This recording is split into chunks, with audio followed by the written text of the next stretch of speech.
Hi everyone. So today I would like to explain simplex method with two examples. So I'll not go into details of the mechanics of simplex method. So I'll just try to go through the example and explain the things as we come along. So here this is the objective function. So it has to be linear, and then there are the constraints. So for the simplex method to be applicable, in order to apply the simplex tableau, we need to convert all these constraints into less than equals to type first, and all these terms x1 x2, the primary variables, have to be non-negative. So in order to do so, we first do this. We write x1 as minus y1 and x2 as minus y2. So the constraints are changed similarly. Now we multiply in the second constraint with minus 1. So the sign is changed, and this is the new constraint that we get. So now the primary work has been done. So the new objective function z star is this: minimize minus 2y1 minus 3y2 subject to minus 4y1 plus 5y2 less than equals to 17 and minus 3y1 plus 2y2 less than equals to 3. So this is the initial simplex tableau. So in this first constraint we add y3, and in the second constraint we add y4. Not here, here.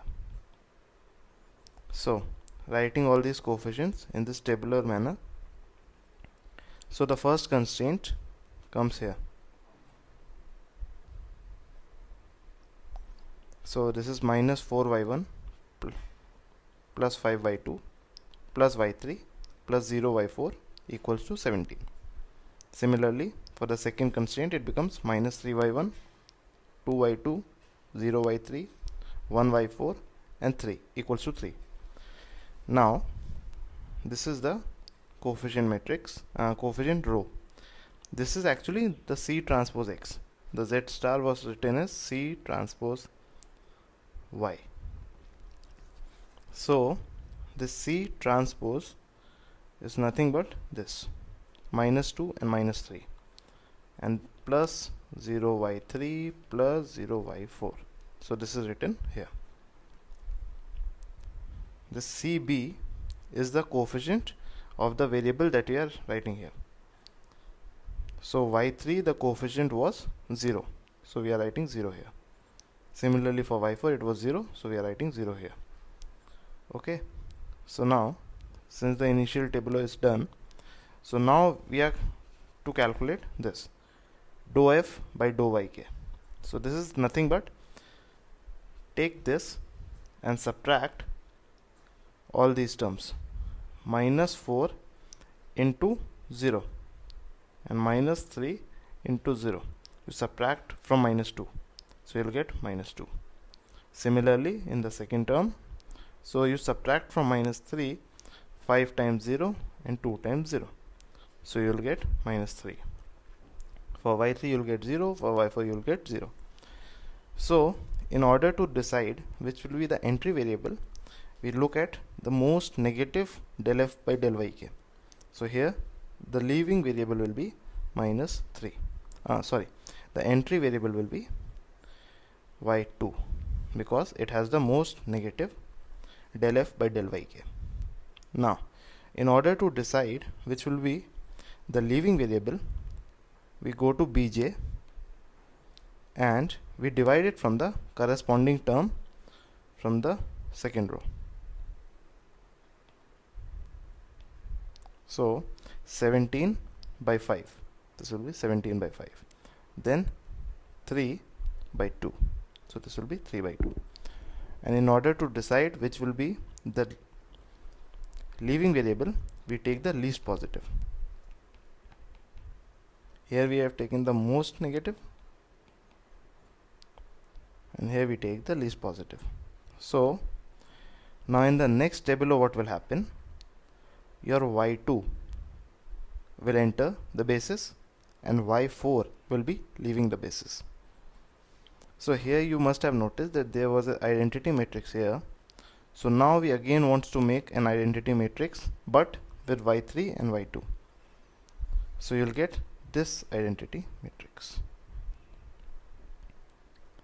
Now, in order to make this an identity matrix, all the other terms have to be adjusted accordingly. So what we do, so y3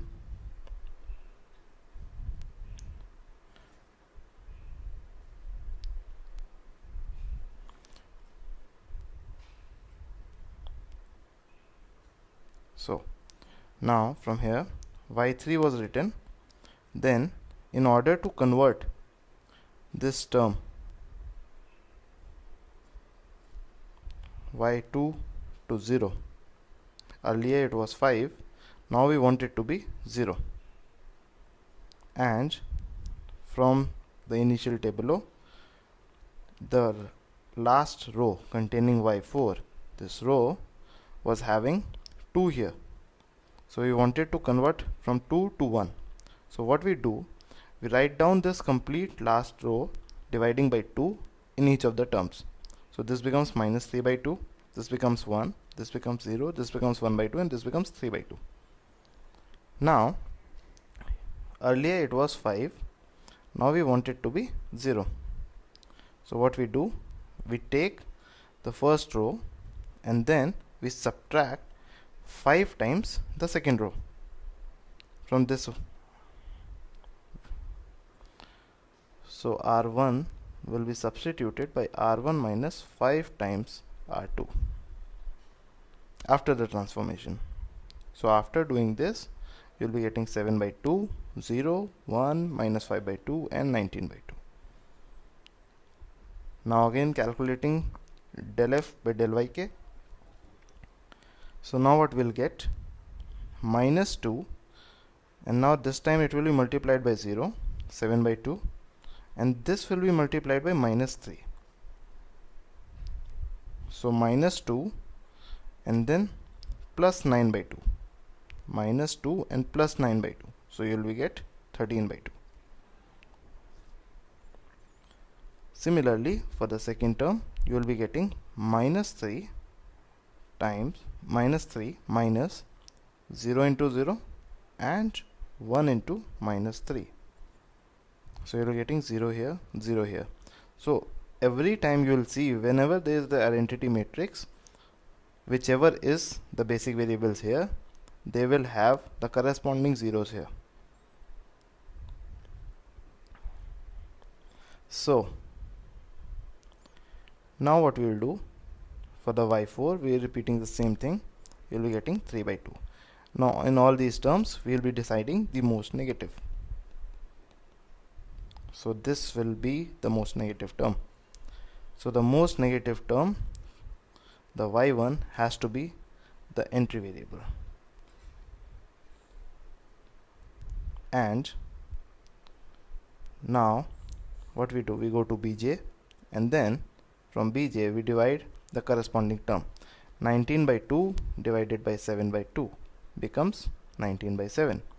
Then 3 by 2 divided by minus 3 by 2.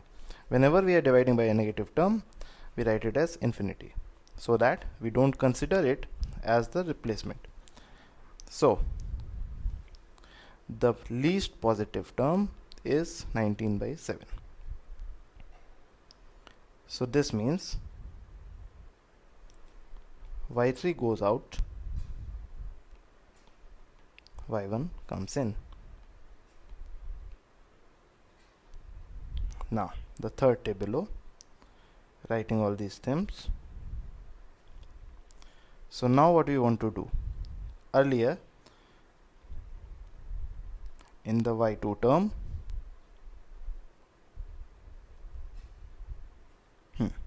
in the y1, in the first row, earlier this term was 7 by 2 and we want it to become 1. So what we do, we divide by 7 by 2 in the complete row. So this is the new row that you will be getting. Now,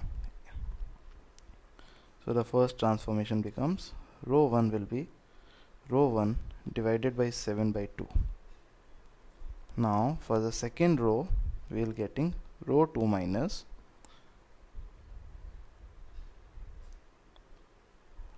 row 2. Since it was minus 3 by 2 first and now we want it to be 0, so we add 3 by 2. 3 by 2 times r1. So when we will be doing this transformation, you will be getting this all terms. So you can check on your own. So this is the tabular that you will be getting. Now again calculating dou f by dou yk. So minus 2 minus 2 times 1. 1 times minus 2. And minus 3, 0 times minus 3. So you will be getting 0. For minus 3, minus 2 times 0 and minus 3 times 1. So again you will be getting 0.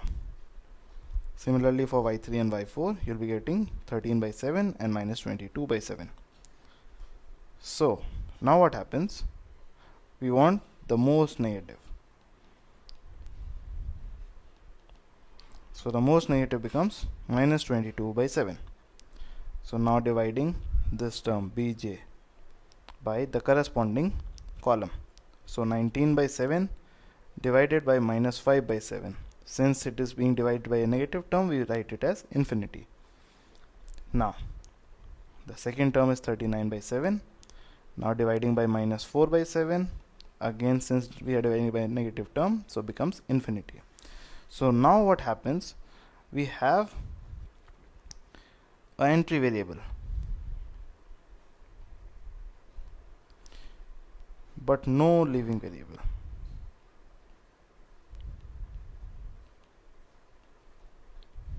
What this means?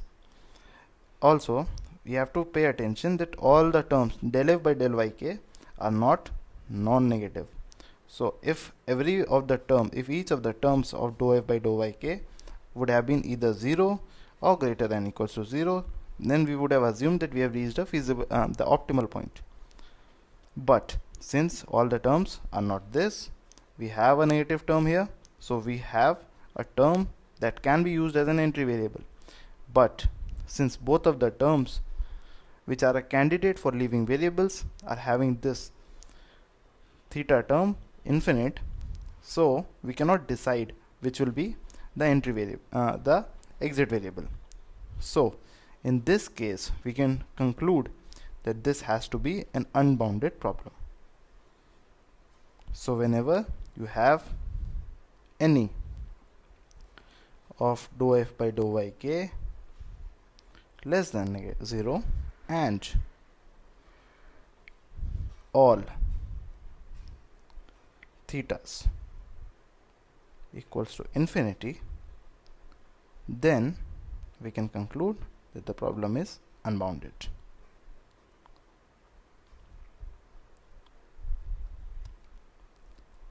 So this is the part 1. So in the part 2 we will be discussing one more example of the simplex method. Thank you.